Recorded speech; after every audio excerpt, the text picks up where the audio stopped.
आचार्य देवो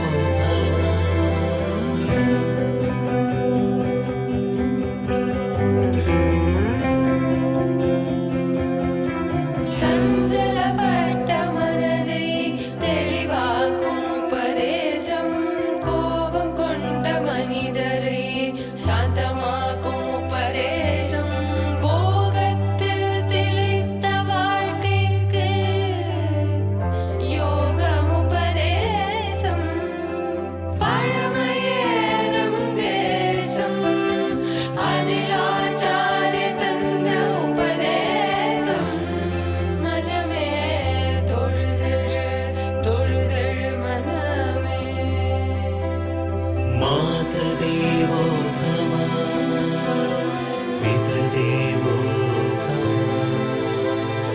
आचार्य देवो भव.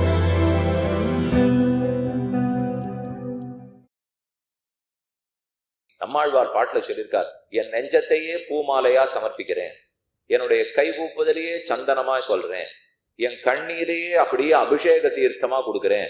கொஞ்சம் இந்த பாட்டை சொல்லிட்டு நம்ம இதெல்லாம் பண்ணி பார்ப்போம். சுவாமி ஆழ்வார் நெஞ்சத்தையே பூமாலையா போடுறேன் இருக்கார், அவருடைய பாசரங்களையே மாலையா தொடுத்து கொடுக்குறேன் இருக்கார். அதனால எனக்கு காசு மிச்சமா போச்சு, மாலையெல்லாம் நான் வாங்குறதா இல்லை. இப்போ என் நெஞ்சத்தை பாசரத்தை சமர்ப்பிக்கிறேன்னால் முதல்ல அந்த நிலையிலேயே நான் கிட்டக்கே இல்லையே. அப்ப நான் இருக்கிற நிலை நெஞ்சால சமர்ப்பிக்கிற நிலையில இல்லை, கைகளாலும் வாக்காலும் சமர்ப்பிக்கிற நிலையில தான் இன்னும் இருக்கேன். இந்த நிலை தாண்டுவோம், அப்புறம் பார்க்கலாம்.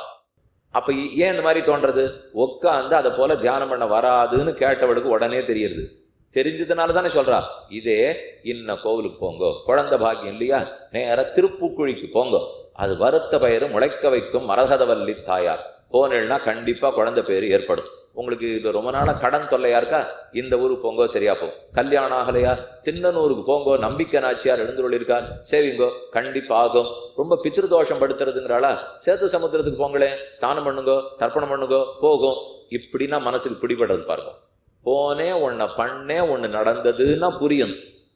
ஆனால் இதுக்கு என்ன பலன் கிடைக்குமோ, உட்காண்டு பகவானே சரணம்னு சொல்லி தியானிச்சால் அந்த பலன் கிடைக்கும். தப்பா நினைச்சிடாதீங்க, அது கிடைக்காதுன்னு சொல்லலை. ஏன்னா அவரால பண்ண முடியாத ஒரு திரவியம் பண்ணிடுமா, அப்படி இல்லை.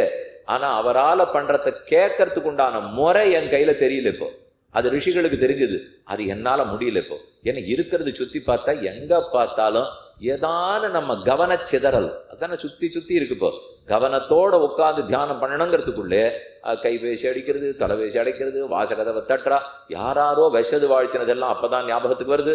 எதுவும் மனசு பிடிபடலையோ இல்லையோ, அதுக்கு தான் பிடிபடுறதுக்காக இந்த கர்மங்களை நமக்குன்னு வச்சிருக்கா. அப்ப அது பண்ற நேரத்தில் எண்ணம் மற்ற இடத்துக்கு போகாம இதுல நிற்கும் இல்லையோ, ஒண்ணுமே பண்ண வேண்டான்னு சொல்லிட்டுனால் அப்ப எண்ணத்தை எப்படி ஒருமுகப்படுத்துறது? ஒரு செயல், அதுவும் பகவானோடு தொடர்பு கொண்ட செயல்ல நான் ஈடுபடணும். அந்த ஈடுபடுறதுக்கு ஒரு வழி சொல்லணும். தியானம் ஈடுபாடு தான், ஆனா இந்த யுகத்துக்கு ஒத்து வர மாட்டேங்கிறது. அப்ப இந்த யுகத்துக்கு ஒத்து வரக்கூடிய மனம் ஈடுபடக்கூடிய ஒரு வகைமுறையை பகவான் கொடுத்தாகணும் இல்லையோ. அதற்கு தான் இந்த சடங்குகள்னு கொடுத்துருக்காங்க. ஏன்னா அதை பண்ணணும்னு போயிட்டாலே, ஒரு கல்யாணம் ஒன்றும் பண்ண வேண்டாமாம், பிள்ளை பொண்ணு பார்த்தாச்சு, இப்போ மத்தியானம் போகணும், நிச்சயதார்த்தம் நடந்துதா, அதுக்கப்புறம் அதுக்கு வரவேற்பு நடந்துதா, இதெல்லாம் சாயங்காலமே இப்போ வரவேற்பு ஆயிடுறது. முன்னாடிலாம் கல்யாணம் ஆனால் தான் வரவேற்பா, அதுக்கு முன்னாடியே வரவேற்று விட்றாப்போ சாயங்காலம் எதனாலே மத்தியானம் போனால் கல்யாண சத்தம் எடுத்துட்டா மறுநாள் மத்தியானம் காலி பண்ணணும். ஒரு நாளைக்கு தான் வாடகை கொடுக்க முடியறது. நீர் பாட்டுக்கு 2 நாள் கல்யாணம் 5 நாள் கல்யாணம்னு சொன்னால் யார் வாடகை கொடுக்குறது? மத்தியானம் போனோம், வரவேற்பை முடித்தோம், கார்த்தால கெடுக்கடுன்னு விரதம் ஆச்சு, ஊஞ்சலாச்சு, பிடி சுத்தியாச்சு, எல்லாம் ஆச்சு. அப்போ திருமங்கலி தாரணம் ஆச்சு, சப்தபதி ஆச்சு, லாஜஹோமம் ஆச்சு, கிரகப்பிரவேசம் ஆச்சு, முடிஞ்சாச்சு. கொஞ்சம் நாழி கழிச்சு மட்டும் இப்போ கல்யாண சத்திரத்துக்கு போகணும், நம்ம தான் பெருக்கி முழுகணும். ஒருத்தர் இருக்கிறதே இல்லையே. அக்ஷதை போட்ட உடனே இந்த நாற்காலியை பின்னாடி தள்ளச்சே ஒரு பெரிய சத்தம் வரும் தெரியுமா? எல்லாரும் நாற்காலியை பின்னாடி தள்ளுவா, தள்ளுன்ட்டு எழுந்து படுற இடம் இல்லையோ. அது போல நாம் இப்போ பகவான் இடத்துல போறோம் பண்றோம்னு சொன்னால் அதற்குன்னு உரித்தானது வேணும் இருக்கட்டும். அப்ப காய்கமா திரவிய ரூபமா சமர்ப்பிக்கணுமோ இல்லையோ, அதற்காகத்தான் பண்ணணுங்கிறதுக்காக சொல்ல வரேன். நாம ஒண்ணு இன்ன கோவிலுக்கு போ, இன்னத்தை பண்ணு அப்படின்னா பண்ண தோணுமே தவிர எல்லாம் மானசமா பண்ணு அப்படின்னு சொன்னா வராது, அது நிற்காமலே போடும். அதனாலே திரவிய ரூபமா இருக்கட்டும்ங்கிறதுக்காகவே இந்த சடங்குகளை ஏற்படுத்தி வச்சிருக்கா என்பதையும் ஒரு பக்கம் ஞாபகம் வச்சுக்கோ. நாம் அதை வெளிப்படுத்துதல், ஏன்னா மனசார வெளிப்படுத்த நமக்கு தெரியாது, கைகளால தான் வெளிப்படுத்தணும். இப்போ நம்ம குழந்தை ஓடி வருது, ஒரே பசியாக இருக்கு. இப்போ அன்போட தாயார் உன் பசிக்கு எவ்வளவெல்லாம் பண்ணணும்னு நான் விருப்பப்படுறேன் தெரியுமா அப்படின்னு சொல்லிட்டு ஒன்று உப்புமாவே கிளறலே தோசையே பண்ணலன்னா என்ன ஆகும்? ஆனால் அன்போட சொல்லியிருக்கா சுவாமி தாயார், உன் பசின்னா கண்டிப்பாக அதை போக்கணும். நிச்சயமாக தாய்க்கு அன்பு இருக்கும், பசி போகணுங்கிற எண்ணம் இருக்கும். ஆனால் ஒன்றுமே பண்ணலன்னா குழந்தை சொல்லும், உன் அன்பை வச்சு நான் என்ன பண்ணுறது, தோசையை கொண்டான்னு கேட்காதா? இப்போ அதே போலத்தான் இங்கேயும் இப்போ அன்பு அன்பு மானசம் மானசம் தான். அதுக்கு மேலே காய்கமா வாச்சிக்கமா பண்ணாதான் நம்மாலே அதை சாத்தியப்படுத்துறதுக்கு முடியும், இல்லைன்னா அது சாத்தியமே படாது. அதுக்காகன்னு வச்சுக்கணும். அடுத்தது இன்னொரு பயன், இதுவே ஒரு மார்க்கம். நாம் பண்ணக்கூடிய கர்மயோகத்துக்கு இது இத்தனையுமே அங்கங்களாக இருக்கு. கர்மயோகத்தையும் ஞான யோகத்தையும் பண்ணியிருந்தா தான் பக்தி யோகம் பிறக்கும். பக்தி யோகத்தை இடவிடாம பண்ணாதான் முக்தி கிடைக்கும். அப்ப மோட்சம் போவதற்கு ஒரு சாதனமாக இருக்கிறது. இந்த கர்மங்களே மோட்சம் அடையறதுக்கு சாதனங்களாகவும் இருக்கின்றனன்னு ஞாபகம் வச்சுங்கோ. கர்ம ஞான பக்தி யோகத்தில் நாம் அன்றாடம் செய்யக்கூடிய சடங்குகள் எல்லாம் கர்மயோகத்தின் கீழ் வரும். குளிக்கிறதுலேருந்து ஆரம்பிச்சு கர்மயோகத்தின் கீழே தான் வரும். க்ஷேத்ராடனம் போகிறதோ, பிராணாயாம பயிற்சி பண்ணுறதோ, பூர்ணாகுதி யாக யஜ்யங்கள் பண்ணுறதோ, இது இத்தனையுமே கர்மயோகம் கீழே. கர்மயோகம் மோட்சம் போகிறதுக்கு ஒரு மார்க்கம் இல்லையோ? அப்போ மோட்சத்துக்கு உபாயமாகவும் செய்யலாம், அப்படியும் செய்யப்படுறது. இன்னும் அடுத்தது பாருங்க, இன்னும் முக்கியமானது, இந்த சடங்குகள் செய்யணும்னால் ஓரளவு பட்டினி கிடந்தாகணும், ஓரளவு மௌன விரதம் அனுஷ்டிச்சாகணும், 2-3 தரம் குளிச்சுட்டு வந்தாகணும். ஏன்னா ஒரே குளியெல்லாம் இல்லை, அப்பப்போ குளிச்சுட்டு வா. அதுவும் இப்போ யாரானு போயிட்டா அடுத்த நாள் காரியம்னு வச்சுங்க, அந்த 13 நாளுக்குள்ளே இவன் 130 தரம் குளிச்சுட்டு வரணும். குளிச்சுட்டு வா குளிச்சுட்டு வா குளிச்சுட்டு வா. கல்யாணம் ஆறுதுன்னு வச்சுங்க, எல்லாரும் இங்கே நமஸ்காரம் பண்ணு, இவாளை நமஸ்காரம் பண்ணு, அவாளை வணங்கு, இவாளை வணங்கு. நல்லா இடுப்பு 6 கானு பெருத்திருந்ததுன்னா சரியாப்படும். அந்த அளவு குனிஞ்சிரு எழுந்துரு குனிஞ்சு எழுந்துரு. ஒரு மலை ஏறி போயிட்டு வா, சோழசிம்மபுரத்துக்கு போங்க, போய் பெருமாள் அக்காரக்கனி பெருமாள் யோக நரசிம்ம சுவாமி சேர். உமக்கு என்ன சுவாமி சொல்லிட்டீர், உட்காண்ட இடத்துல இருந்து 1300 படியாம் பெரிய மலை ஏறினேன், அப்புறம் 400 படியாம் சின்ன மலை ஏறினேன். அப்போ ஏறச்சே ஒன்றும் தெரியாது, மறுநாள் தெரியும். ஞாயிற்றுக்கிழமை அன்னைக்கு போயிட்டு வந்துட்டு திங்கக்கிழமை கார்த்தால வேலைக்கு போயிடலான்னு வா. எந்த திங்கக்கிழமைன்னு தெரியாது, அந்த திங்கக்கிழமையெல்லாம் போக முடியாது. இவர் ஞாயிற்றுக்கிழமை ஏறி இறங்கினதுக்கு காலில் நெறி கட்டிக்கும், தொட கெஞ்சும், அதான் ஆகும். அப்போ அது பண்ணுன்னா சுலபத்தில் நடந்துருமா? கஷ்டப்பட்டா தான் பண்ணணும் இப்போ. ஆனால் கஷ்டப்படுறோம். பண்ணது எதுக்கு? இப்போ உபவாசம் இருந்தது, மௌன விரதம் இருந்தது, எல்லாருக்கும் குனிஞ்சு நிமிஞ்சு பிரசாதத்தை பரிமாறினது, அவாவாளுக்கு காலலம்பி விட்டது, அவாவாளுக்கு தலை தோட்டி விட்டு. இது இத்தனை எதுக்கு? அகங்கார மமகாரத்தை தொலைக்க. இதை பண்ணத்தான் நமக்கு இருக்கிற ஆணவம் தொலையும். கோமாதாவுக்கு பூஜை பண்ணு, பசுமாட்டன்னா அலம்பி விடு, வா பெரியோர்களுக்கு கால் அலம்பி விடு. கோவிலுக்கு யாரெல்லாம் உள்ள வராளோ வச்சிருக்கா பாருங்க, அமிர்த்சர் பொற்கோயில்லாம் வச்சிருக்காளே, அங்கே வாசல்ல காட்டுவா. உள்ள போறச்சே அவ அதுக்குன்னு ஒரு சடங்கே வச்சுருக்கா. வர்ற பக்தர்களுடைய காலெல்லாம் அலம்பி விடணும். நம்மெல்லாம் எங்கேயானு பண்றோமா? இவங்காலேயே அலம்பிக்கிறது இல்லை. அப்போனா மக்கள் பேர் கால் அலம்புறது. இப்போ ஒரு கோவிலுக்குள்ளே போகிறோம், மட்டத்துக்குள்ளே போகிறோம்னா நம்ம காலை அலம்பின்னு போக வேண்டாமா? எதற்கு அலம்பிக்கணும்? இன்னொருத்தருடைய காலை ஏன் தொடணும்னா தொடணும். இது இந்த சனாதன தர்மத்தினுடைய ரொம்ப முக்கியமான செயல். எதுக்குன்னால் அகங்காரம் அப்பதான் தொலையும். ஏன் கோசாலையில் வேலை பாருன்னு சொல்றா? ஏன் பாகவதர்களுக்கு கைங்கரம் பண்ணுங்கிறா? கோவிலில் பகவத் கைங்கரம் மட்டும் பண்ணுன்னு சொல்லியிருக்கலாமே. பகவானுக்கு மட்டும் கைங்கரம் பண்ணால் அகங்காரம் போகவே போகாது. ஏன்னா நான் ரொம்ப பெரிய முதலாளிக்கு பண்ணுறேன்னு இல்லையோ, இன்னொன்று அவருக்கு என்ன பண்ணுறேன்னு வெளியில் தெரியவே தெரியாது இல்லையோ. நான் ஒரு மனுஷனுக்கு பண்ணல, தெய்வத்துக்கு பண்ணுறேன்னு போடுவோம்.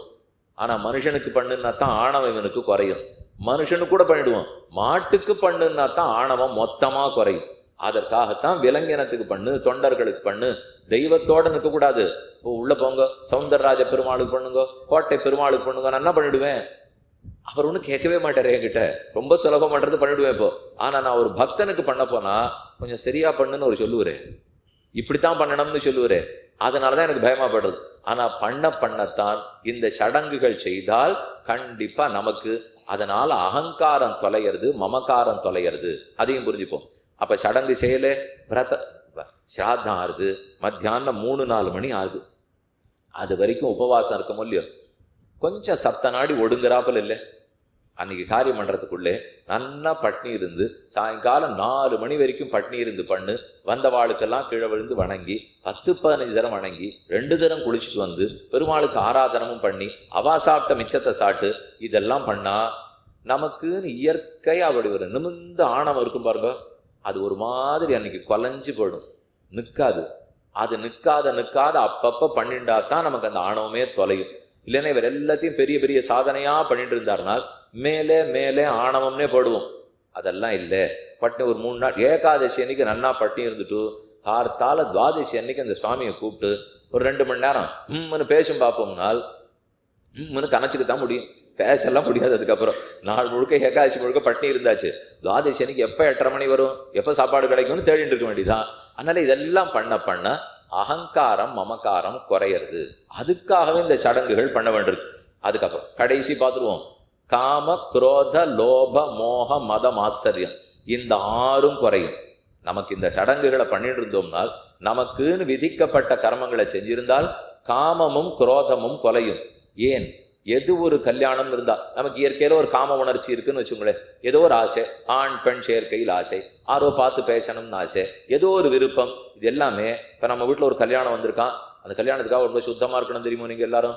இப்போ புரட்டாசி மாதம் வந்திருக்கான், அது சிரவண நட்சத்திரமாகட்டும் சனிக்கிழமையாக இருக்கட்டும், சுத்தமாக இருக்கணும்னு உடனேவே எதுனாலும் உடனே அந்த உணர்ச்சி குறைஞ்சி விடுறது பாருங்க.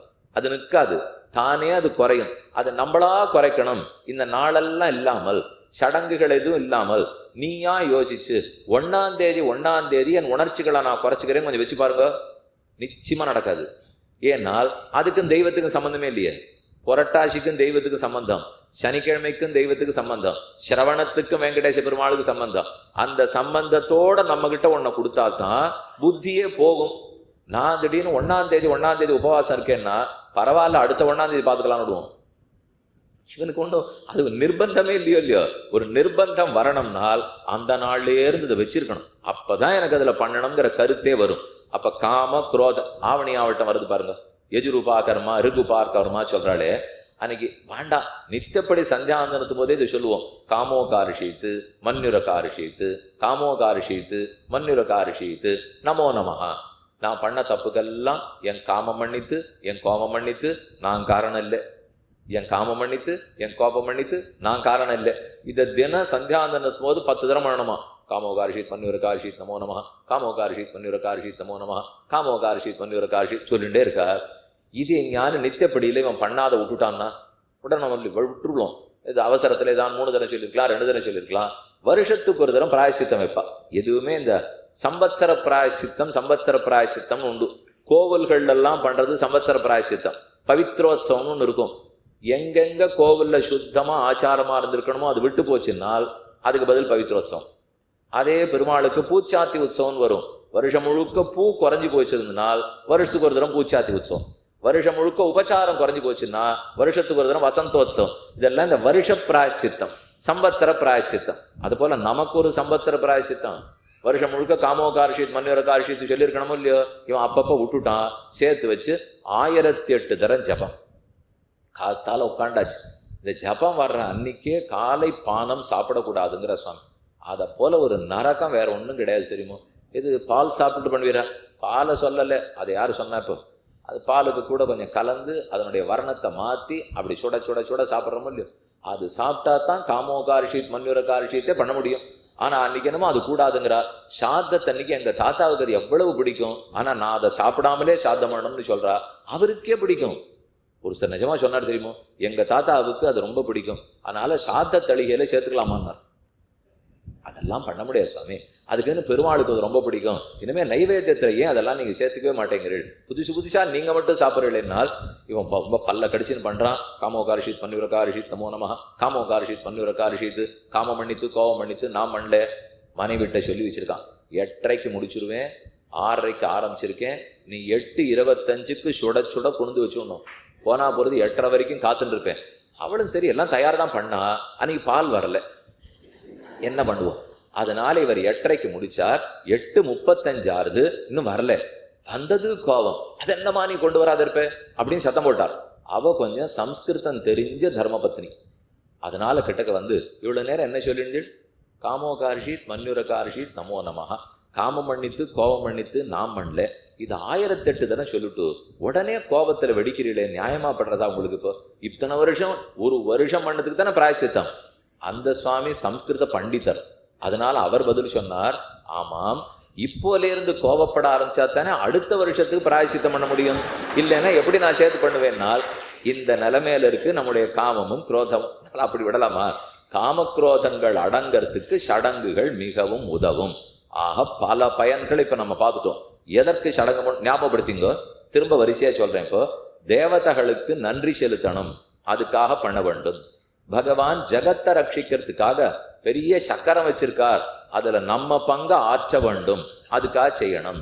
நமக்குன்னு அசுத்தியை போக்கி சுத்தத்தை கொடுக்கக்கூடிய பாவனமானது கர்மங்கள் தான், அதனால செய்ய வேண்டும். இதுல தெய்வ பலத்தை பெறுவதற்காக பூர்வ காரியங்கள், பிதர்களுடைய ஆசீர்வாதத்தை பெறுவதற்காக உத்தர கிரியைகள். அப்ப பூர்வ காரியம் அபர காரியம் எதுக்குன்னு பார்த்தோம். அடுத்தது 3 கடன்களோட பிறக்கிறேன், தேவக்கடன், பிதிருக்கடன், ரிஷிக்கடன். இதை பண்ணித்தான் அந்த கடன்களை நான் தீர்த்தாக வேண்டும். அடுத்து மானசமா எல்லாத்தையும் பண்றதுக்கு முடியாது, மனசு அவ்வளவா அடங்காது. அதை திரவிய ரூபமா கை காலால பண்ணாதான் அது வரும். அதற்காகவே இதை செய்யணும்னு சொல்லியிருக்கா. நம்முடைய அன்பை வெளிப்படுத்தக்கூடிய ஒரு மார்க்கமா இருக்கு. அடுத்தது மோட்சம் போறதுக்கு உண்டான பக்தி மார்க்கத்துக்கு அங்கமாகவே இருக்கிறது. அப்ப மோட்சத்துக்கு ஒரு சாதனமா மார்க்கமா இருக்கு. அடுத்தது அகங்காரம் மமகாரம் தொலைவதற்கு இது மிகவும் உபயோகப்படுகிறது. ஏன்னா பரத்தியாருக்கு நம்ம அடங்கி போய் ஆக வேண்டும் இல்லையோ, உபயோகப்படுறது. அதுக்கப்புறம் காம குரோத லோப மோக மத மாத்சரியம், இது இத்தனையும் தொலைப்பதற்கும் இது மிகவும் உபயோகப்படுகிறது. இப்படி 9 முக்கியமான பயன். அப்ப இதெல்லாம் தான் அதுக்கு இருக்கிற பயன்கள். இந்த சனாதன தர்மத்தில் ஒரு சில சின்ன சின்ன சடங்கு இன்னைக்கு இருக்கிறவாளுக்கு இதெல்லாம் பண்ணணுமா கூடுமான்னு கண்டிப்பா தோணும். ஆனா ஏன் பண்ணணுங்கிறத சொல்றேன். சாதாரணமா பெரியவர்களை பார்த்தால் கீழே விழுந்து நமஸ்கரிக்க வேண்டும், சாஷ்டாங்க பிரணாமம் பண்ண வேண்டும். இதுவே ஒரு சடங்கு தான். இப்போ அதனால அவரவர்கள் தங்கள் தங்கள் ஆச்சாரியனை விழுந்து வணங்குறோம். சாஷ்டாங்க பிரணாமம் எதற்குன்னு தோணும். இப்போ எல்லாம் அகங்காரம் மமக்காரம் அடங்கிறதுக்கு தான். நீ பெரியவர் நான் தாழ்ந்தவர்னு மனசு ஏத்துக்கணும் இல்லையோ, அது விழுந்து வணங்கினா தான் நமக்கு ஏத்துக்கும். 8 அங்கங்கள் 8 அங்கம் கீழப்படணுங்கிறா. எவை? 2 கை, 2 காலு, தலை. இந்த 5 எல்லாருக்கும் கீழப்பட்டுவிடும், அது கஷ்டமே இல்லை. இதுக்கப்புறம் ஒரு 3 இருக்கு. கீழே விழுந்து நமஸ்கரிச்சுட்டு இருக்கிறச்சே மனசு மட்டும் வேற எங்கேயோ, அங்கே பொண்ணை விட்டுட்டு வந்திருக்கோமே என்னாச்சோ இல்லையோ அப்படின்னு அங்கே ஓடும், மனசு அடங்கணும். அதுக்கப்புறம் அகங்காரம் இருக்கு பாருங்க, இவரை போய் சேவிக்க வேண்டியிருக்கேன் அப்படின்னு சொல்லிகிட்டே இருக்கும், அது அடங்கணும். புத்தி இருக்கே, இந்த நேரத்துக்கு வியாபாரத்தை பார்த்துருந்தோம்னா இன்னும் 10 காசு சம்பாதிச்சிருக்கலாம் அப்படின்னு சொல்லும். புத்தி அடங்கணும், மனசு அடங்கணும். அதே மாதிரி என்னுடைய புத்தி மனசு அகங்காரம் இது அடங்க வேண்டும். இது 3 அடங்கி அப்புறம் தானே விழுந்து நமஸ்கரிக்கணும். அப்போ 5 3 8, இந்த 8 அடங்கிறதான் சொல்றா சாஷ்டாங்க பிரணாமம். இது பண்ண இந்த சடங்கு நன்மை கொடுக்கறது. நமக்கு இருக்கிற அகங்கார மமகாரங்கள் கழிகின்றன, தொலைகின்றன. அது தொலைஞ்சாத்தானே மோட்சத்துக்கே போக முடியும். அதனால மறைமுகமா அது உதவுறது. இன்னொன்னு, யாரும் முதல்ல பெரியோர்களுடைய பேர் சொல்லியே கூப்பிட மாட்டோமே. நம்ம அப்பா பேர் சொல்லி கூப்பிடுவோமா? நம்ம பெரியவர்களாலான்னு இருந்தா சொல்லுவோமா?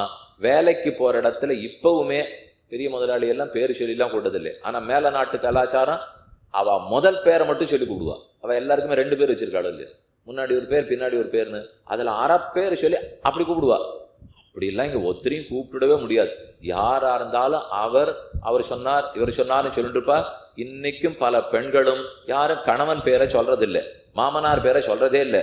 இருக்கு ஆண்டாள் திருப்பாவையில பார்த்தீங்கன்னா, நாயகனாய் நின்ற நந்தகோபனுடைய கோயில் காப்பானே, கொடித்தோன்னும் தோரண வாசல் காப்பானே, அம்பரமே தண்ணீரே சோரே அறம் செய்யும் எம்பெருமான் நந்தகோபாலா எழுந்தினாய், உந்து மதகளித்தன் ஓடாது தோல்வலிய நந்தகோபாலன் மருமகளே நப்பின்னாய்.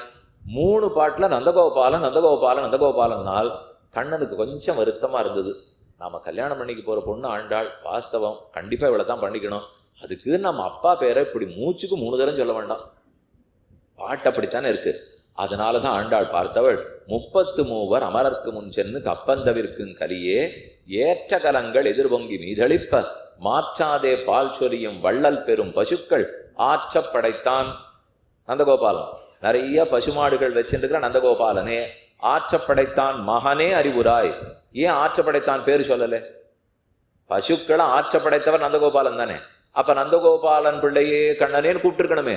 ஆனா நந்தகோபாலான்னு சொல்லாமல் ஆற்றப்படைத்தான் மகனே. இதை பெரியவாச்சான் பிள்ளைன்னு ஒரு உரையாசிரியர் 800 வருஷத்துக்கு முன்னாடி இருந்தார். அவர் விசாரித்தார், ஏன் ஆண்டாள் இந்த மாதிரி பேர் சொல்லலை? அது மாமனார் பேரை சொல்றது மரியாதை இல்லை சுவாமி, அதனாலதான் நிறுத்திட்டா. 3 பாட்டுல சொன்னாலே 16, 17, 18 நன்னா மண்டையில தெரிச்சா மாதிரி நந்தகோபாலன்னு சொல்லிட்டு இப்ப என்ன 21வது பாட்டுல ஒன்னே ஆற்றப்படைத்தான் சொன்னா கல்யாண தேதி நெருங்கி எடுத்துன்னு தெரிஞ்சு போச்சு, நிறுத்தி விட்டாங்க. ஆமா, ஏதோ முன்னாடி அப்படியே பொன் பார்க்கும் படலாம்னா நடந்துருக்கச்சு கொஞ்சம் பேரை சொல்லிக்கலாம், ஆச்சு நிச்சயதார்த்தம் வந்தாச்சுன்னு அப்புறம் நிறுத்திடணுமோ இல்லையா? இப்போ பெரியவரை சின்னவர் பேர் சொல்லி கூப்பிடக்கூடாதுங்கிறதுக்காக. அதனால பலதும் வச்சுன்னு பார்ப்போம். அவர்னுவா, அது குழந்தைகளை பார்த்து உங்க அப்பாவை கூப்பிடுனுவா, இதுக்கெல்லாம் எத்தனை வழி வச்சுருக்கா தெரியுமோ? அவருக்கு பேர் மாறிடும். இப்போ இந்த பிள்ளைக்கு என்ன பேர் வச்சிருக்காளோ இந்த பிள்ளையோட அப்பானே பேராயிடும். அப்படியே தான் கூப்பிட்டுட்டே இருப்பா. முதல்ல அந்த பேர் சொல்லி தாத்தா பேர் பேரனுக்கு வைக்கிறதுன்னு இருக்கும், சொல்லி கூப்பிட முடியாது. அதுவும் தாத்தா இருக்கிறச்சே வச்சுட்டா சந்தோஷமா இருக்கும். ஏன்னா அவரும் இருக்கா, பேர பிள்ளையும் இருக்கு, இருந்தா நன்னா பேரை சொல்லலாம்.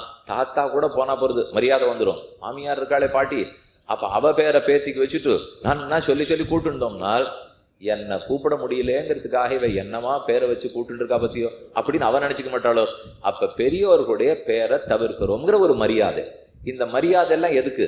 அவளுக்கும் ஒரு திருப்தி, எனக்கும் அகங்காரம் அமகாரம் தொலையணுமே. திரும்ப திரும்ப அந்த காமம் குரோதம் ஆணவம் தொலைவதற்கு தான் இந்த ஏற்பாடுகள்லாம் பண்ணியிருக்கா. அதெல்லாம் பண்ணித்தான் காமக்ரோதம் தொலையணுமா? அது இல்லாமலே தொலைச்சிக்கிறேன்னா பண்ணி பாருங்க. இது இத்தனை இருந்தே வரலேன்னு இன்னும் முணங்கிட்டு இருக்கோம். இதுக்கு மேல இதெல்லாம் பண்ணாம வேறதெல்லாம் தொலைஞ்சிடுமா? ஆகாது. அதனால வணங்குவது ஒன்று, பெயரிட்டு கூறாதது ஒன்று. ஒருத்தர் உட்கார்ந்து இருக்கிறச்சே முதல்ல பக்கத்துல நாற்காலியில உட்கார மாட்டோம். ஒரு பெரியவர் உட்காந்துருக்காருனால் நாம போய் நிற்போம், இல்லை கீழே உட்காந்துப்போம். நேரம் நாற்காலியில உட்காந்துட மாட்டோம். இன்னொன்னு, அவர் சாப்பிட்றதுக்கு முன்னாடி நம்ம சாப்பிட மாட்டோம். ஒரு பந்தியில போய் உட்காடுறோம்னால் கிடுகிடுன்னு போய் முதல்ல இலையில நம்ம உட்காந்துடக்கூடாது. யார் பெரியவரோ நீங்க உட்காருங்கோ, ஆறான்னு சாதிக்க வரச்சே நீங்க முதல்ல சாவாளுக்கு சாதிங்கோ.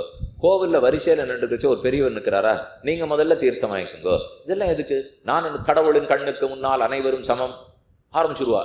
ஏதானும் ஒண்ணு பண்றதுக்குள்ள ஒரு சத்தம் வெடிக்கு பாருங்க, கண்டிப்பா சமம், யாரும் இல்லைன்னு சொல்லலை. ஆனா கடவுளின் கண்களுக்கு முன்னால் விபீஷணன் தான் பட்டார், 4 அரக்கர்கள் படலே. அந்த விபீஷணிடத்தில் இருக்கிற அன்பு 4 சேர்த்துக்கவே 4 பேருக்கும் கிடைச்சதே, அது எனக்கும் கிடைக்கணுமே. அப்ப அந்த முன்னாடி இருக்கிறவரை நான் நிறுத்தி தான் ஆகணும். இப்போ அவரை முன்னாடி நிறுத்தி நம்மளை குறைச்சுனுட்டதுனால தாழ்ந்து போயிட மாட்டோம். அதுக்கு தான் திரும்ப சொல்றேன், யாரோ ஒருத்தர் நிழல்ல இருக்கோங்கிறதுக்காக தாழ்ந்ததானே, யாருடைய நிழல்னு முடிவு பண்ணிங்க.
ननाथो ननाथः सदा वेङ्कटेशं स्मरामि स्मरामि।